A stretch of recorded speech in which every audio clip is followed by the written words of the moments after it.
All right, here we are again on this Wednesday. I've got Sam joining in just a couple of moments. We are going to have myself here in studio, but him joining separately. We're still going to get all of our information here. We got a lot to cover today, by the way. So he should be joining us shortly, but some of the stuff we're going to focus on, rather interesting, a couple of the states. Again, more in the central and northern part of the U.S. We're going to talk a little bit about something overseas. We've got some more changes to the medical marijuana, what it's going to mean, what it's going to include. And we got a very interesting story, too, that we have a little bit in the news, but I'm not sure how many people have heard. There's actually drugs found in the White House. So we're going to get to all of that. Like I said, hopefully Sam will be joining us very shortly. But I'm going to dive into this a little bit while I'm waiting on him. For example, the first state we're going to talk about, Pennsylvania. So we're going to start off there. 2 state senators, one Democrat, one Republican. So we're looking on both sides of the parties here.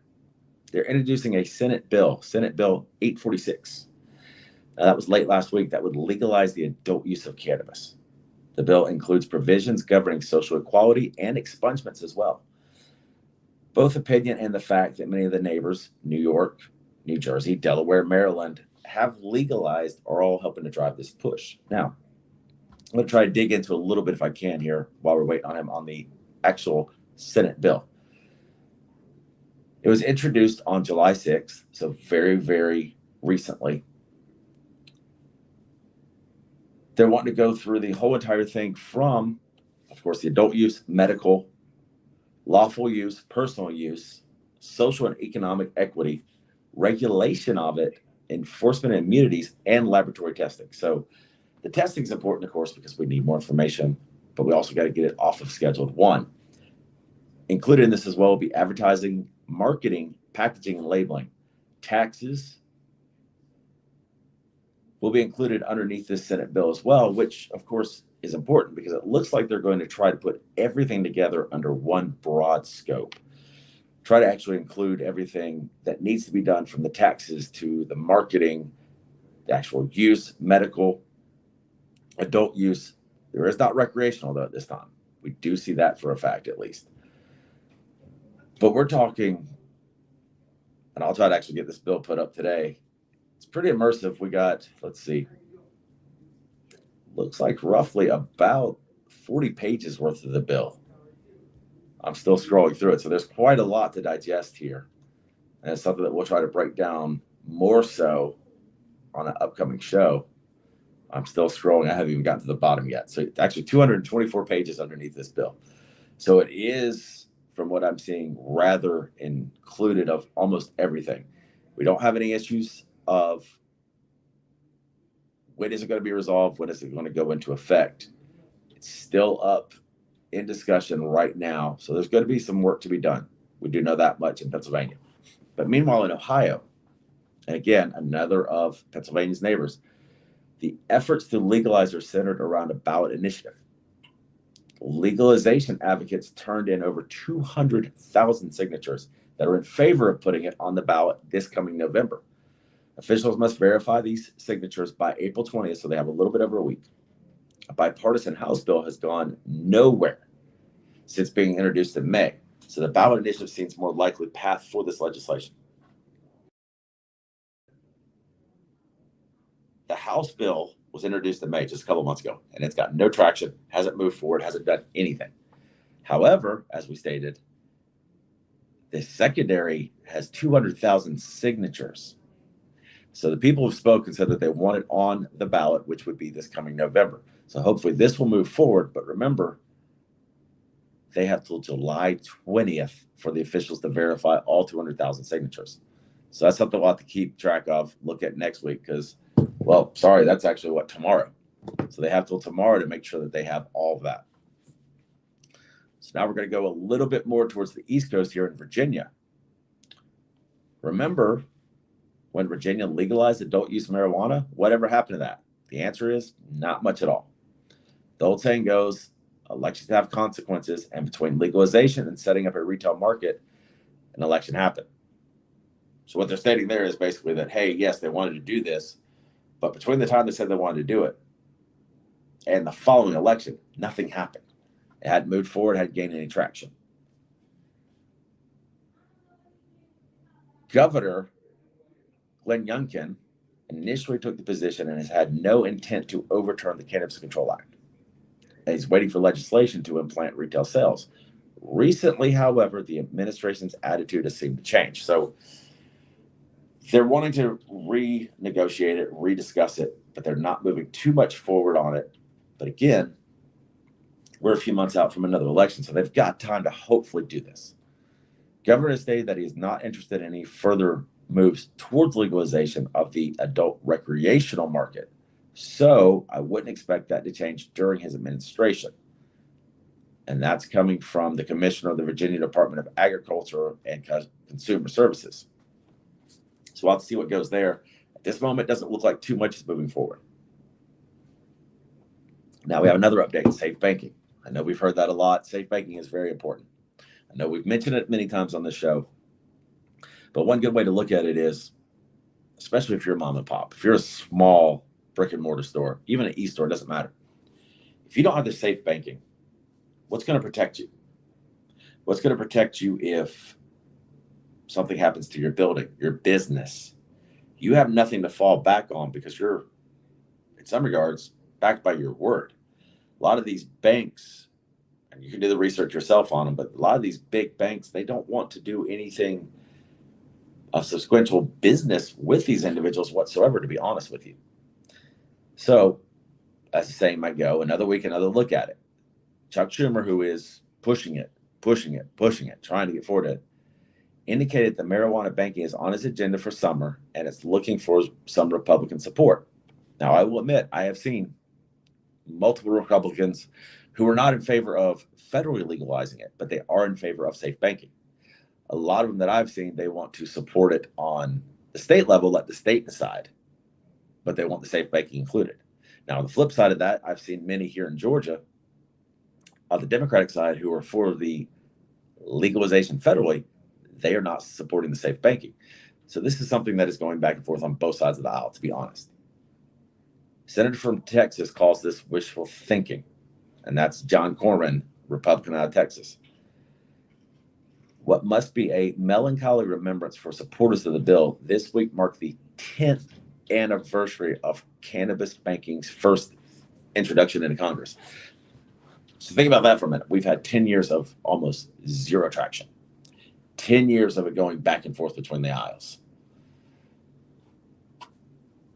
To me, what I'm hoping, and not just in the cannabis market, we've got to find a way to come together. Both sides of the aisles, working together, moving together, because any bill that's been sitting on the floor for 10 years without much traction is not looking good. Safe banking is something that's got to move forward. We've got to work together and make this possible. Now we're going to go overseas for a minute. Germany. Germany's Ministry of Health released a draft legalization bill. More information on the bill is needed for the necessary steps to finalize the laws, but they're all going to be available on the ministry's website.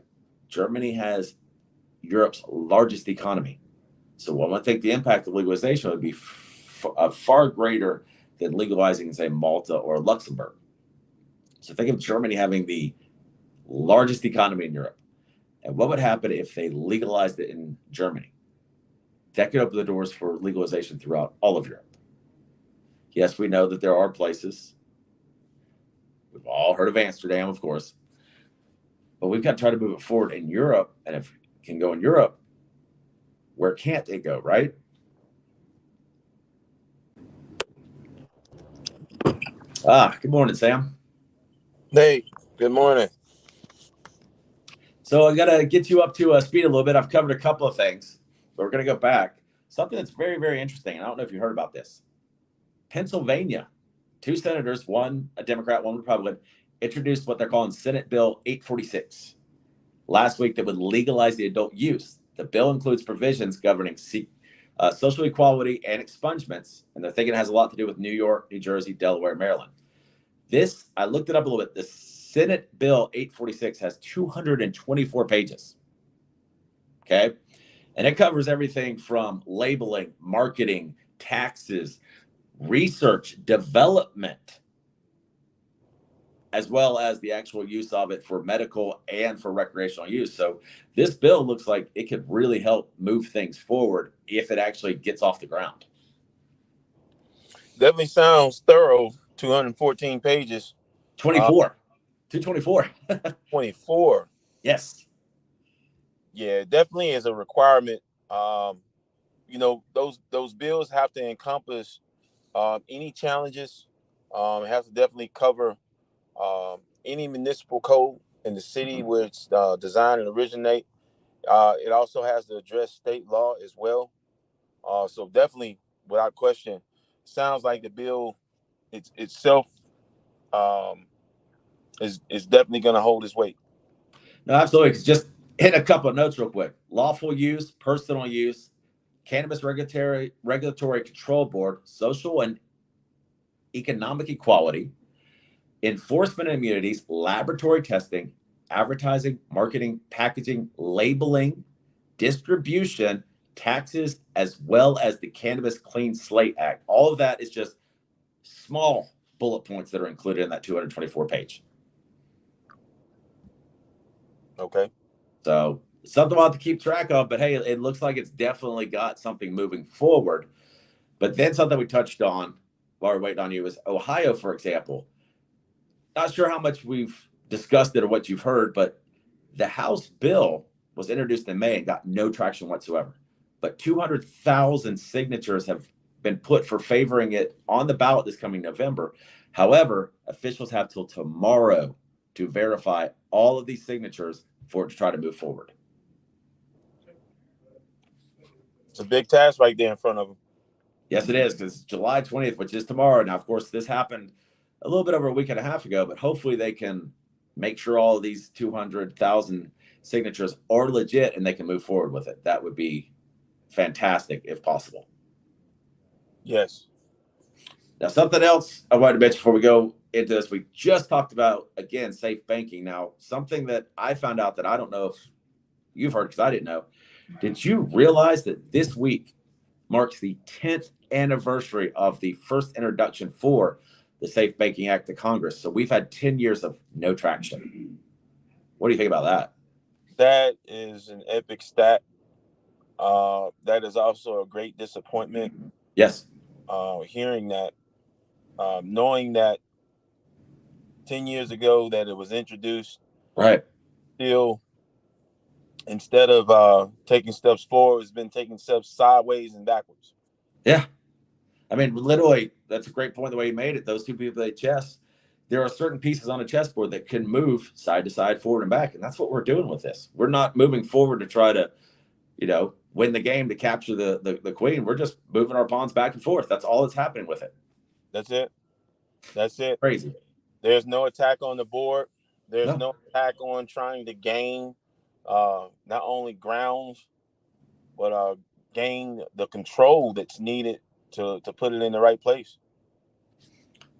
Right. So that stat blew me away because I didn't realize it had been 10 years this week now that first was introduced into Congress. And have we made any ground since that in 10 years? No. None. No, that's very sad and unfortunate.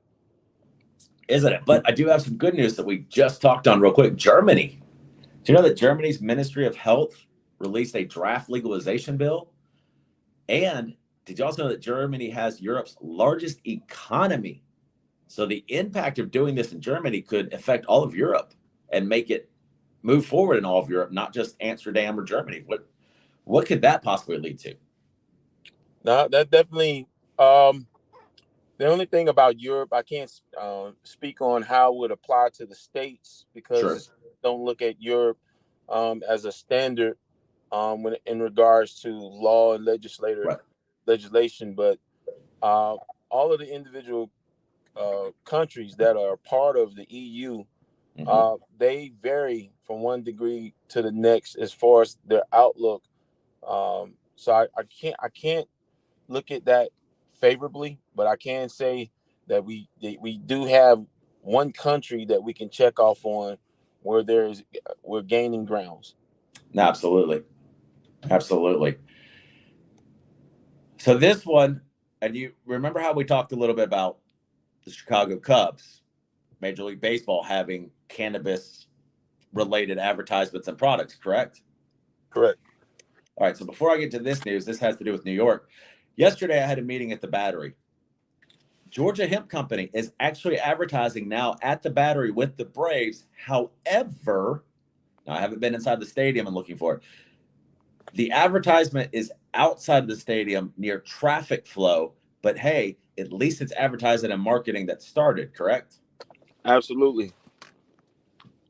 So I did notice that yesterday, and honestly, it's not in a high visibility traffic. You got to kind of know where it is. Like I said, I didn't see any inside of the Battery. I don't know about actually inside of the park itself because I've only been to one game so far this year, so I didn't notice it. So Georgia Hemp Company, if you'd like to discuss this with us and get you on to talk about it, which I think that'd be a great partner to bring on to discuss some stuff. But if you'd like to send us to a Braves game so we can check it out for you, we'd be happy to. One thing I gotta say is that being able to say that you've been advertising it, Yeah. and after a year or two has passed, as you expand it just a little bit further, when people start to question about it, say, "Hey, we advertise it at such and Right. such, such and such. Um, it's been advertised for the last 2 years. So, hey, what's what's the deal?" Well, the good side too with them is with how big the Battery is, from your hotels to your restaurants to your nightlife to everything that's there, you're advertising more honestly than just to MLB. You're doing the whole entire complex. So your marketing is going above and beyond just MLB. So that's fantastic. There it is. Yes, it is.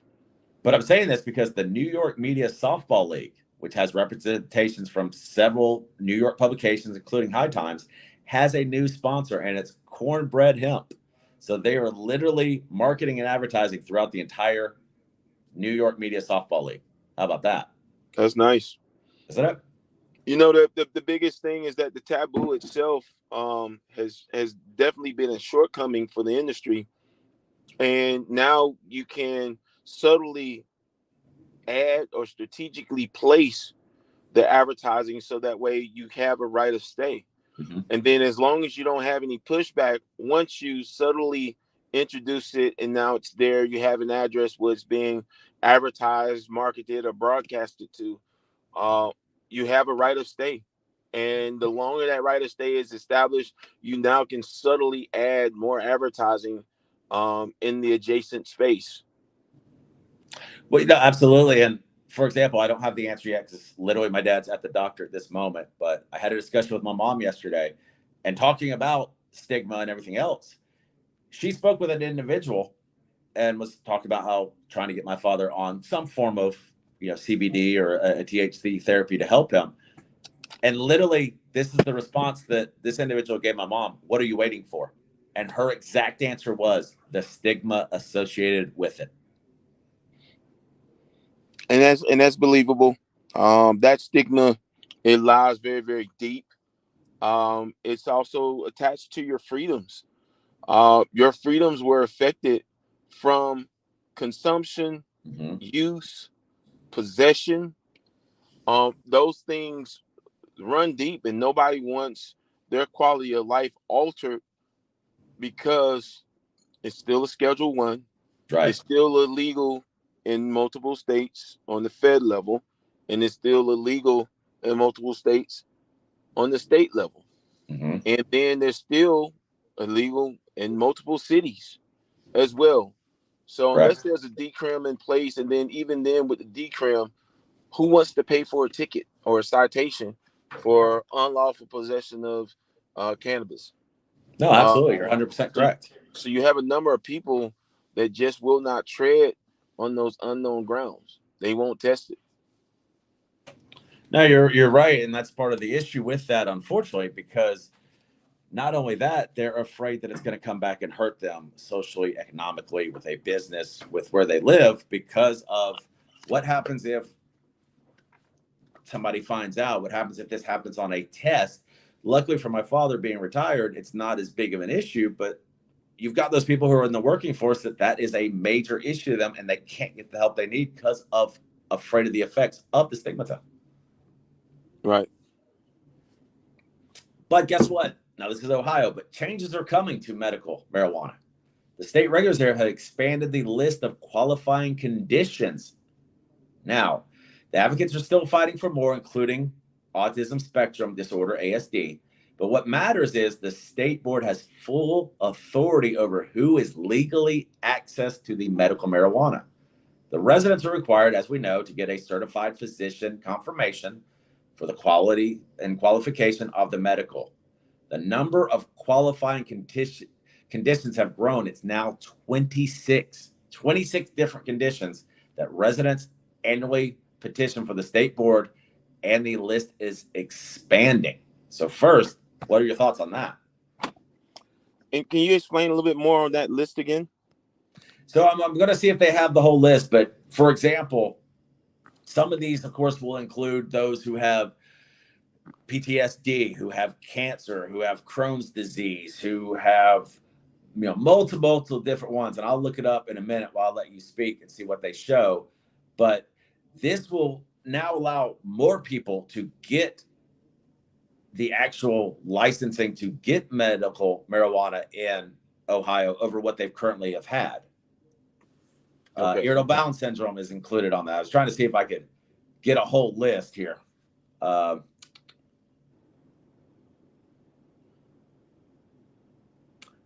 not fully, but the board also voted to reject it for autism spectrum disorder and OCD. That was on July 12th. So they've knocked two of them off the list for now. Doesn't mean it can't be brought back up, but currently they have voted them down, but they did vote yes to IBS. Okay. So basically there's a number of afflictions that have been diagnosed. Correct. And the treatment can include the use of cannabis or CBD. Correct. And I was trying to see if I could find more of a list to go over it, but they say they have 26. Now, I don't know what that full 26 is at this moment, but it is a plus. It is a plus that they at least are saying, hey, we know it's working. Here are some of the ones that you're allowed to petition to get. So at least that is a fairly favorable start. Okay. So I was trying to see if I could see some of them. We'll go back to that. So we got that, of course. Yes, it's the fourth time that ASD has been rejected. Now, to me, that's kind of an issue. 4 times this is brought up, and we've seen how much it can help somebody with autism. I don't know why they keep saying that, no, this is not something we want to add. That sounds like a legislator or politician who truly don't understand what it takes. And that's where there's an education proponent that needs to be added before these decisions can actually be made. Right. There is a lot of validity to this stuff. And what needs to happen is in order to correct it, how it's being portrayed, it just needs to be fixed. Right. So a stalled Republican bill to overhaul the medical program also proposed adding ASD and several other qualifying conditions. OMCIA believes there is a medical case for adding ASD. Okay. But the organizations more generally support expanding eligibility for the conditions. Ohioans deserve the freedom of choice to access medical marijuana. The efficiency of the medical is a treatment for those with ASD is disputed because they're saying Nationwide Children's Hospital and the Ohio Psychiatric Physicians Association opposes it, as well as numerous witnesses at the hearing on the bill who contend that there is insignificant evidence to support the use. So that's kind of why they're saying, not really. So unfortunately, you're getting a lot of people, like you're saying, who are coming forth and saying, yeah, it's not helping. We don't have evidence. But again, let's go back to what we spoke in a few minutes. One reason we don't have evidence is why? It's not off the Schedule 1, so it can't get the full research and development that it needs to.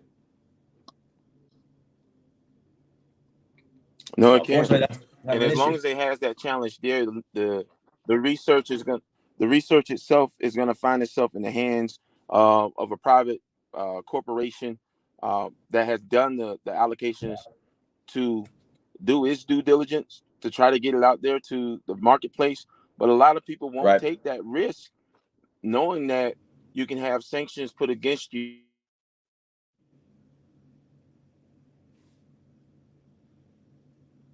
Right. Those sanctions can hurt across the board.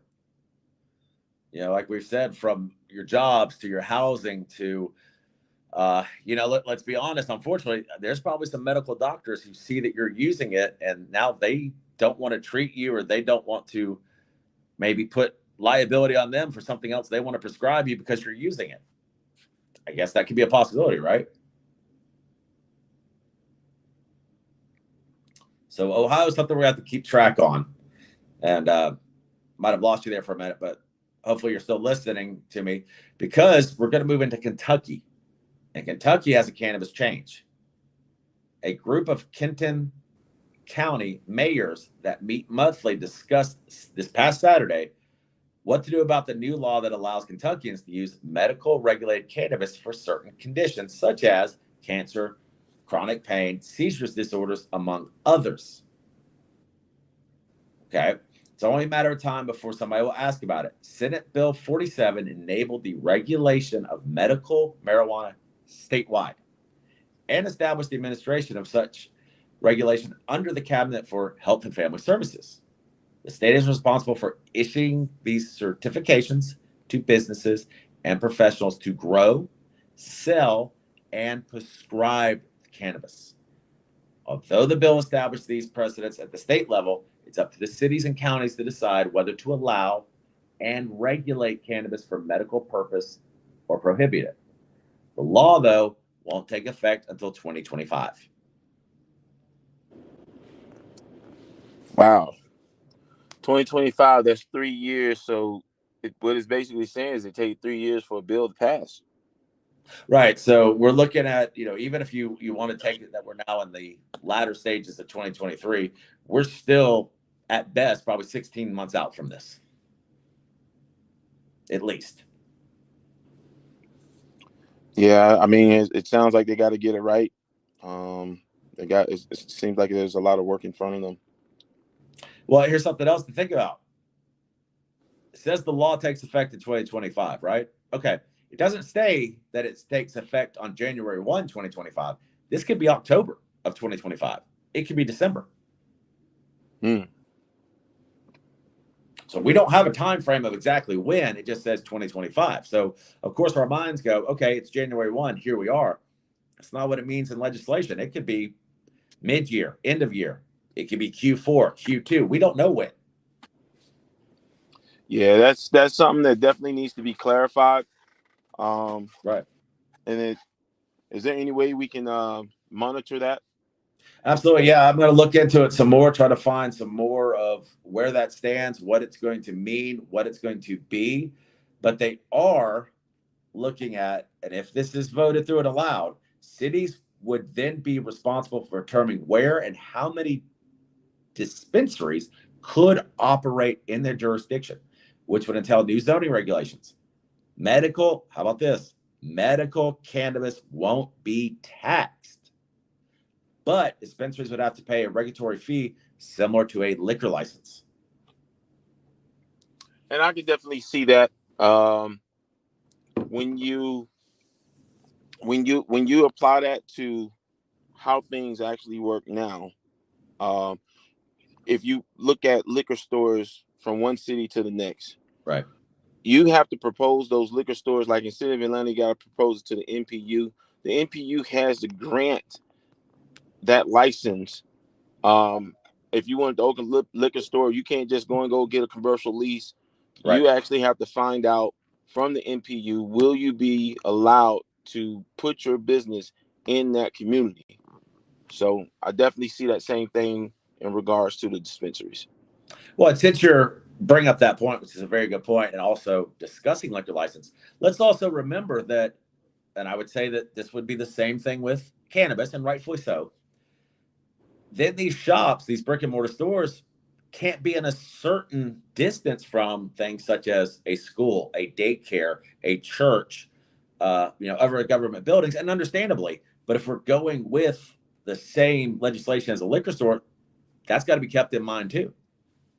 Absolutely, that is part of the stipulations in law. Right. You cannot put it near church, synagogue, school. It cannot be in those areas. And then, of course, around certain government businesses. And the reason for that is that those businesses attract a certain amount of foot traffic, but it also attracts a certain amount of crime that's Sure. associated with it as well. No, absolutely. And also remember, it wasn't that long ago, at least for us, when it came to voting. Remember, there were many, if not the entire state of Georgia, you couldn't even have liquor sales on the days that there was an election. That's since changed. But not only could you not have that, you couldn't have a polling vote within a certain distance of a bar or liquor store either. Remember that? Absolutely. Because you don't want to use the excuse that you were in an altered state Right. when you casted the vote. So Right. the best way to eliminate that circumstance is not to allow it. So you can't allow pouring or sales of alcoholic beverages on those days. Absolutely. And now, that has changed. Of course, the liquor stores and the bars can still serve on election day. That we've seen that come and go. But all of these things are important in this mindset, in this discussion, because, it is a factor. Yeah, yeah, it definitely is. But guess what? And I know you and I have talked about this a little bit. This is leading me right into the next point I wanted to make today. We're going to dive into it. But you heard about the White House and the drug issue? Oh man, yeah, I've been monitoring that and listening to that. Definitely a total embarrassment to the White House just for the information to be leaked out. Right. I hate to say that the information should have been suppressed, but now that it's been leaked out, it just lets you know how imperfect the world is. Right. Because the U.S. Secret Service, the USSS, the agents discovered small amounts of marijuana in the West Wing twice, 2 times last year, in addition to the cocaine that they more recently found. So, ever since the cocaine was identified in the West Wing, now keep in mind, for those who aren't familiar, Sam, tell me about this. What's the difference between, say, the West Wing and the rest of the White House? The West Wing is the residential part of the White House. Correct. And the reason why I'm bringing that up, because, for example, the White House receives nearly 6,000 visitors from across the world every day. Okay, but those 6,000 visitors aren't going to have access to the West Wing. So why are you even throwing out that as a smokescreen, so to speak? It's an embarrassment, Right. first and foremost. It's definitely a security breach. Um, and the reason why I say it's a security breach, one is to control and ban substance, Right. and for it to reach the residents in office of the commander in chief of the United States is definitely an embarrassment, not only to him, his watch, um, but their process itself. Well, and again, we've seen multiple times how and we've spoken on it, both the president and vice president have been very adamant about the legislation that they've put forth in these substances, in these people being arrested and spending jail time. And yet it's been found multiple times now in that area. For example, it was disclosed to lawmakers during a closed briefing earlier this month. But of course, we've gotten it out now. It's been Now the news cycles have been filled with routine updates on the status of the investigation, and it's fueled by, understandably, speculation around the unsustained possibility that it belonged to who? Hunter Biden, who he has admitted hasn't openly discussed his past, the addiction of crack cocaine. So, could he have been the one who brought it into the residence? I Yes. think that that's possible, but at the same time, it's just a huge gray area Right. there due to the number of people that's in and out of that the White House. Exactly, because They're saying they haven't been able to track down the owner. And it brings post to closing that the cannabis was found, as we stated, in the White House twice in 2022. Now, keep in mind that 6,000 visitors across the world every day, as we talked about, and about 6% of Americans say that they currently use cannabis.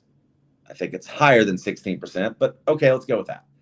So they're stating that that's making it statistically unremarkable that a visitor or staff brought the cannabis to the most famous federal building, and that this story is being treated on the right as if it was a novel scandal. You know, Nate, I'm willing to think that there's somebody there working that planted that and then discovered it, Right? just to put the Possibly. White House on blast. Hey, and sadly to say, in not just this country, but in the world that we're living in and everything we see, you could be right. You could be completely right on that. Or another step, maybe it actually was somebody that is a staffer there. They lost it. They couldn't find it. And when they refound it, they want to now point the finger over this way and say, look what I found, but it's not me. Absolutely. And it just seems like that somebody has a trick up their sleeve. This definitely puts the looking glass on the White House. A lot of decisions that have been made in the last couple of months have been very trivial. Absolutely, because you go on with different things where, like, they're saying the fact they found it, cocaine in the White House, should worry all of us. Just for the standpoint, it's challenging to the president and his well-being. Another one says, I would think the Secret Service would want to know because they're there to protect the president, and having found this in the White House does not bode well for that. Now, of course, like we said, it's unclear who it is. They're trying to point the finger towards Hunter. We've seen all the stuff that's coming out, but for what it's worth, Secret Service told Fox News that nobody was arrested over it. Cannabis was discovered in July and September 2022 because the weight of it confiscated did not meet the legal threshold for federal charges in DC, the misdemeanor criminal charges as the District of Columbia, and decriminalization of possession. It was collected by officers and destroyed, and they're saying that it weighed less than 0.2 ounces in both cases. So they haven't said how much coke was found. They're just saying on the marijuana cannabis. While law enforcement and prosecutors may have discretion, federal law considers possession of any amount punishable by a $1,000 fine and up to 1 year in prison on the first offense. Biden has said, however, that nobody should be in jail over simple possession, and issued a mass pardon for people who have committed the federal offense last year, which we've discussed, while directing the administration to review into cannabis scheduling. But we've got no grounds on that so far, do we? No, we don't. And the Secret Service discovered it, as we stated, twice in 2022. And a representative out of Tennessee is asking, well, why is the public just now hearing about it?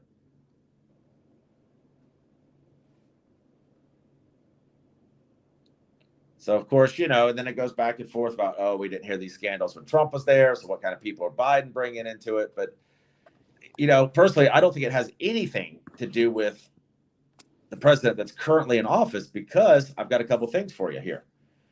It's not the first time cannabis has been brought to it. Snoop, remember that? Snoop said in 2014 that he smoked a blunt inside the bathroom in the West Wing during the Obama administration.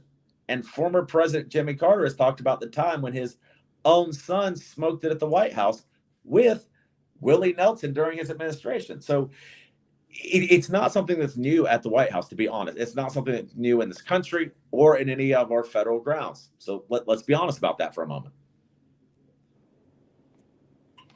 Yeah, that's and the thing with what you're mentioning here, a lot of people are not aware of that, and Right. it's just like when you compare an association to certain people, certain notable people as well. They try to keep that private or under the rug, and it's just there. Well, it is, and I'm sure, and as time passes, we don't look at stuff that's not directly in front of us. I'm pretty sure that this has been spoken before about Snoop smoking there in 2014. And I'm sure it's also been mentioned before about Carter having his son smoke with Willie Nelson. So we're just not cognizant of it in our mind because it's not right in front of us like this current story. Gotcha.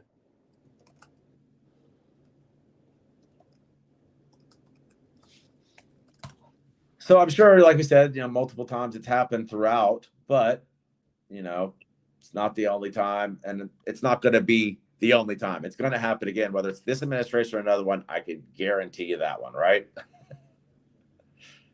Yeah.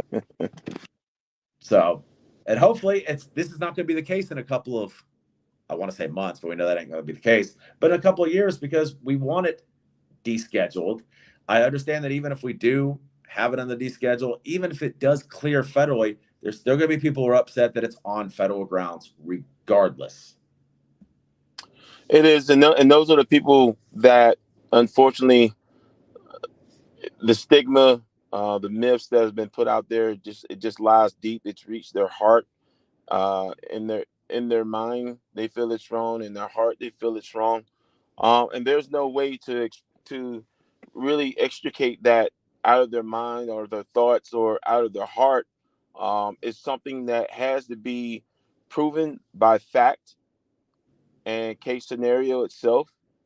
Of course, more research, and then testimonials of the positive um, benefits that come from the usage. Mm-hmm. No, absolutely. And I was trying to dig up a little bit more on those Ohio laws, but an update. I don't have much more. I just got a text from my mom saying the doctor they are seeing here, and maybe I can even try to get him on the show sometime. He actually is doing a study of THC and how to administer it. So guess what? Bright news is he believes in it, and he's one of those doctors who is for it.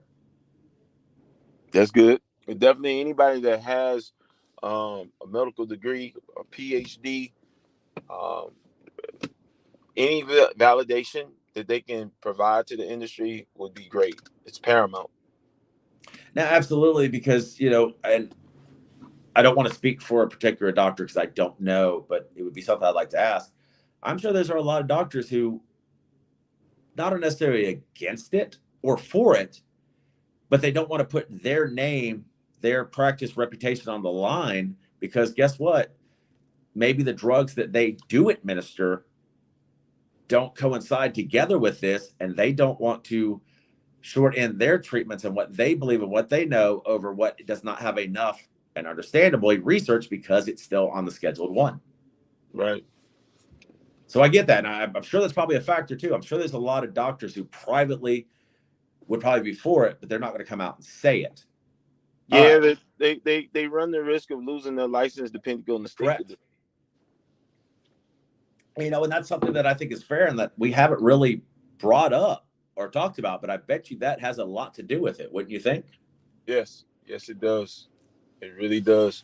You got to think about it, Nate. 10 years of schooling, and you miss around, and you're invalidated by the state that you practice in. My gosh, you can't get that 10 years back, and the cost of educating yourself for that 10 years either. That's what I was going to say. So you're risking those student loans that you're still paying for. And we're talking, what, hundreds of thousands of dollars? Yeah. So I found the qualifying conditions for Ohio. We're going to run through these real quick. Acquired immune deficiency syndrome, AIDS, Alzheimer's, Lou Gehrig's disease, arthritis, cancer, chronic migraines, chronic trauma, complex regional pain, Crohn's, epilepsy or other seizures, fibromyalgia, glaucoma, hepatitis C, Huntington's disease, IBS, both the disease and the syndrome, multiple sclerosis, pain in either of the following nature, chronic, severe, or intractable, Parkinson's, positive status for HIV, post traumatic stress, sickle cell, spinal cord disease or injury, terminal illness, Tourette's, traumatic brain injury, and ulcerative colitis.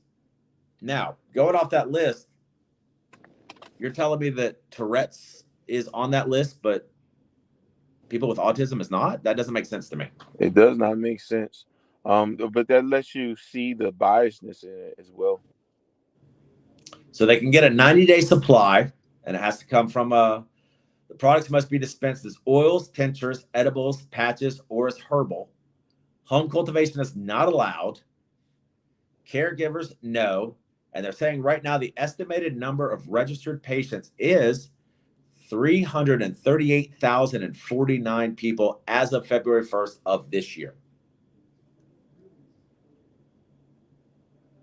So that gives you a little bit of a breakdown of what those current 26 conditions are allotted underneath Ohio medical marijuana law.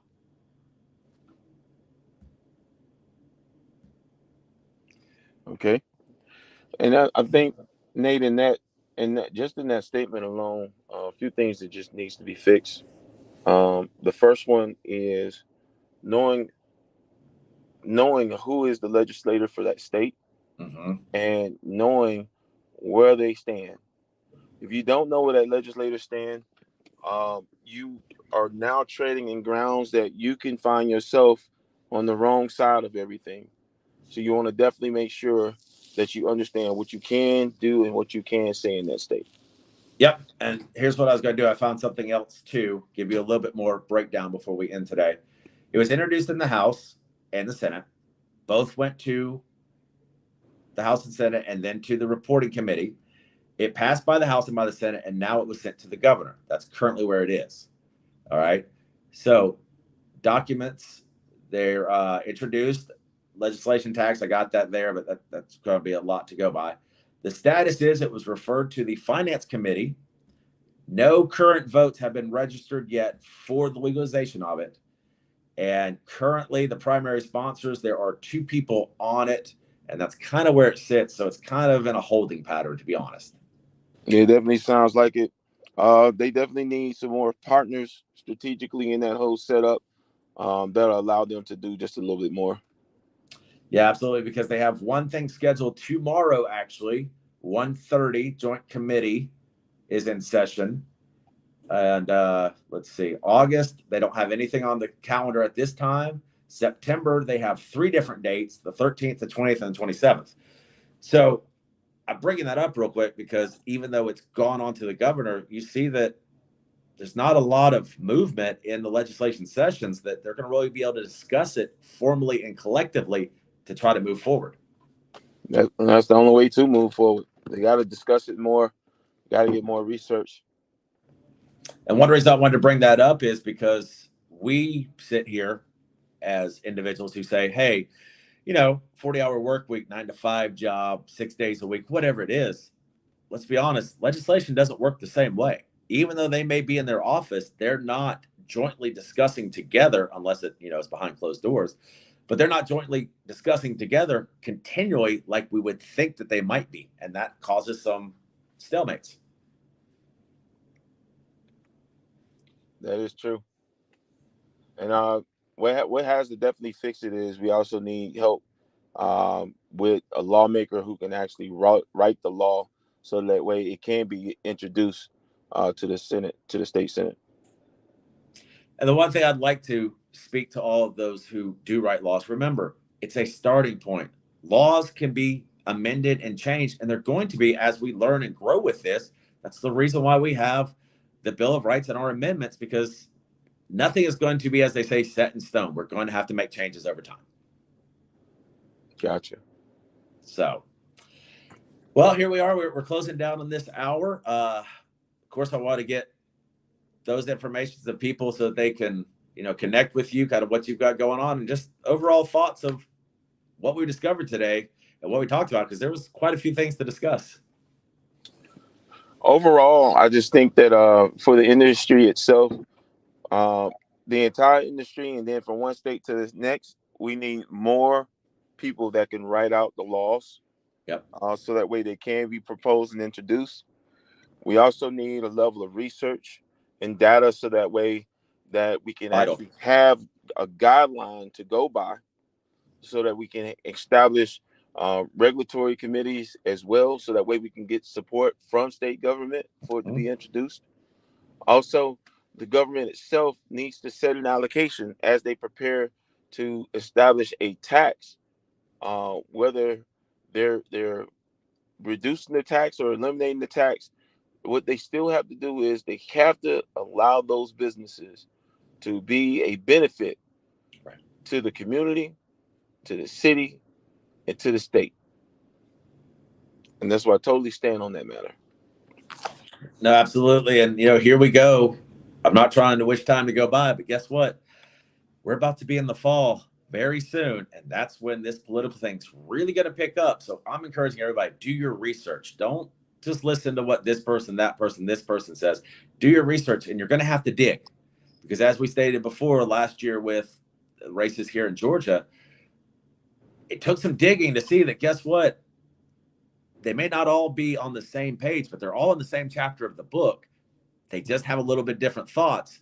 So don't just go off the top, skim through, because everybody has a different stance, both sides of the party, both sides of that aisle, on different ends of it. But I still see that collectively they are for it in one way, shape, or form, just not for all of the articles mentioned. True and correct. So please do your research, and we're going to help bring it to you best that we can. We're still learning because we grow together. We learn together. We don't know everything in this, but we're trying to educate ourselves and help educate you on what we learned. So, I look forward to seeing you guys next week. Hopefully we're going to get some more guests on here very, very soon. Our individual that's here last week, unfortunately, we weren't able to get that information to just yet. He had a family issue, I believe, that he had to take care of, but we're going to get that very soon for you. Hopefully I'll get in touch with him today and we'll get all that information up on our social medias. But guys, one, stay hydrated. It's going to be hot out there for the next several days and till September. So be kind to each other. Keep that fluids going. Connect with me, DJNQ75 on Twitter and on Instagram. And Sam, where can they reach out to you and connect?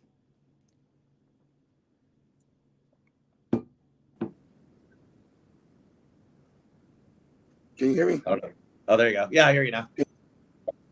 Okay. All right. Yeah, then I lost the signal, so I missed the last part, what you said. No, I was just saying that I didn't get, for those individuals that wanted to reach out and connect to you, where they could do that. Okay. Follow me, Big Boy Sam with 2 M's on IG. Follow me on LinkedIn as Sammy Mumfree. Guys, may you all have a blessed week, and we look forward to seeing you next Wednesday, as guess what? This month is coming to a close. Yes, it is. We're already halfway through the summer. And think about that for all you football fans. Training camp starts in a week. We're about to be in football season again. Football spirit. Let's go. Right. So, guys, stay blessed. We'll see you next Wednesday, and stay safe and help out your neighbors.